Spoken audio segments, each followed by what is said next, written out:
Our extreme season continues now on Film 4 with director Gaspar Noe's confrontational drama. Mark Kermode introduces the UK TV premiere of Seul Contre Tous. Its companion piece, Calm, follows at 2:10 tonight. Viewers are warned that the film contains scenes of violence that some may find disturbing. Tonight's blast of extreme cinema is a confrontational, controversial classic which picked up the 1998 Critics' Prize at Cannes before going on to torment audiences and censors around the world. Seul Contre Tous, which translates literally as Alone Against All, was an accidental feature debut for writer-director Gaspar Noe.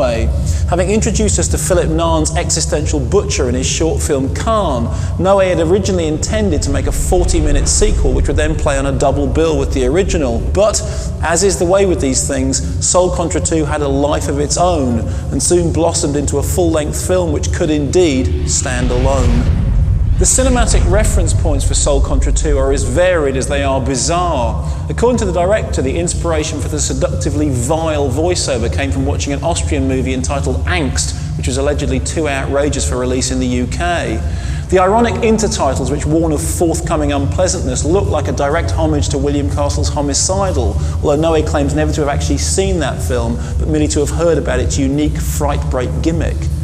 Most significant, however, are the allusions to Martin Scorsese's Taxi Driver, which many critics have identified as the film's central reference point, and which come to a head during the butcher's visit to a porno cinema, where he muses upon his belief that there is nothing to life but sex and death. According to the BBFC, who clearly took Seul Contre Tous fairly seriously, the problem with the porno cinema scene was that it contained sustained images of a type that were regularly prosecuted under Sections 2 and 3 of the Obscene Publications Act. Claiming that scenes of intercourse which had previously been okayed in films like I Know Corrida and The Idiots were both less graphic and more fleeting, the BBFC insisted that there was simply no precedent for passing Seul Contre Tous uncut. Instead, the distributors agreed to employ an optical smudge which, according to the board, reduced the pornographic explicitness to an acceptable level whilst retaining a reasonable sense of what the director had intended. Now, while this may all sound convincing, it's hard not to conclude that it was exactly what the director had intended that caused all the problem in the first place. That it was the horribly explicit depiction of human bodies being joined together whilst human souls are being ripped apart that really got under the board's skin.